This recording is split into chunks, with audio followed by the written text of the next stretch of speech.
Hello guys, good evening! Nagbabalik ang inyong lingkod, Jomar Belonia, para maghatid na naman sa inyo ng panibagong video or recipe. So to this video guys, ihahatid ko sa inyo ang aking recipe na pininyahang manok. So ayan, ipapakita ko sa inyo yung mga ingredients ko guys.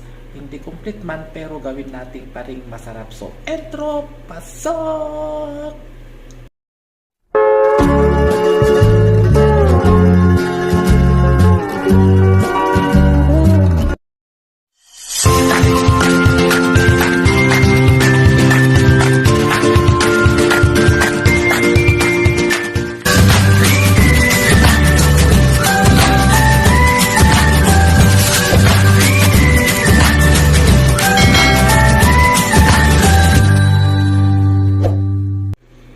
So yan na guys, yung ating gagamitin sa pagluluto ng pininyahang manok. Maglalagay tayo guys ng carrots, potato, so yung pineapple natin guys, i-buff milk, yung chicken natin parang pang adobo ang cut, at ito yung ating sili guys na malalaki, yung parang sa video ko, yan, ito ang gagamitin natin. Wala akong bell pepper, so matamis naman itong sili ko ito ng malalaki. So yan ang nilagay natin, garlic, onion, yung black pepper, betching, asin, at saka yung olive oil ang ating gagamitin. So ayan, lutuhin na natin guys. So yan, una guys, i-fry muna natin itong potato at saka yung carrot.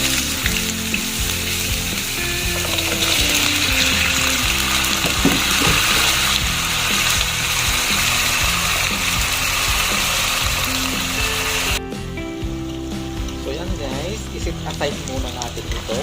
Then next natin yung ating bell pepper or yung ating sili. So next guys, itong ating sili galing sa ating garden.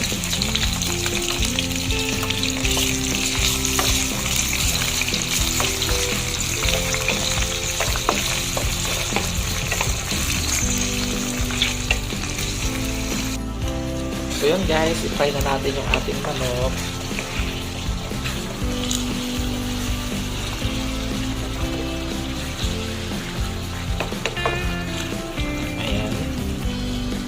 Takpan natin konti and then ilalagay na natin yung mga gulay.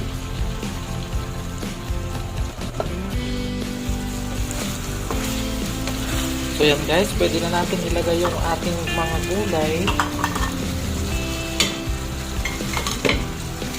Yung sinet-aside natin kaninang carrots at saka yung kaya ko dinamihan ang potato at saka carrots guys. Masarap kasi guys. Then ilagay natin yung pang natin guys, yung sabaw ng pinya. Ayan. Sabaw ng pinya, lagay natin pang luto natin sa manok. At yung ating ibang. Ayan. Takpan natin ulit, saka natin ilagay yung ating pinya. Charan! So yan guys, ilagay na natin yung ating sinit aside nating niluto kaninang sili o yung malaki natin na sili, and ilagay na rin natin guys yung ating pineapple.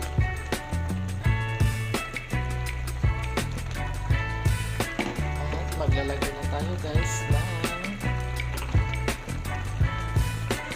black pepper,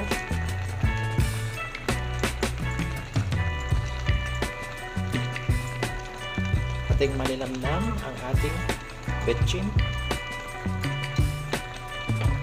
Wala akong patis na available guys, mag-a-add tayo sa ng patis, pero na lang, timplahan na lang natin ng salt. Karantaman lang muna, mag-a-add tayo mamaya kung kulang yung ating yan.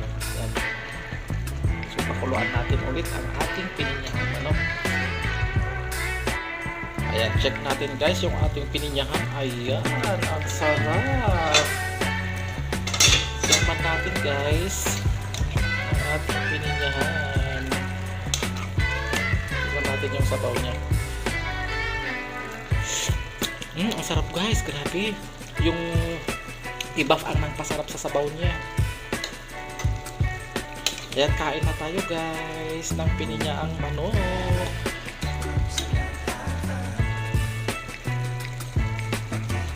Thank you for watching!